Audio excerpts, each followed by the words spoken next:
Have you ever dreamed of just, stepping out your back door to grab some fresh veggies for dinner? Well, this weekend, we're going to make that happen.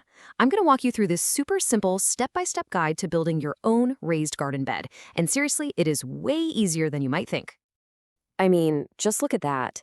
This is what we're aiming for, right? A garden that's just bursting with life. And this isn't some crazy, far-off dream. It's totally achievable. We're going to break down exactly how you can build the foundation for this little slice of heaven, one simple step at a time. And hey, if you're already thinking, but I'm not a woodworker, don't even worry about it. This whole project is perfect for beginners. For real. If you can use a drill and a saw, you've totally got this. And get this, we're only talking about 4 to 6 hours of your time. That's it. A Saturday morning, a lazy Sunday afternoon. It's the perfect one-day project that's going to keep rewarding you all season long.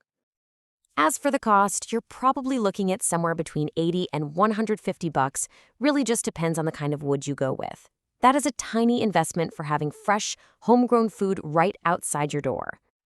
All right, let's get into it.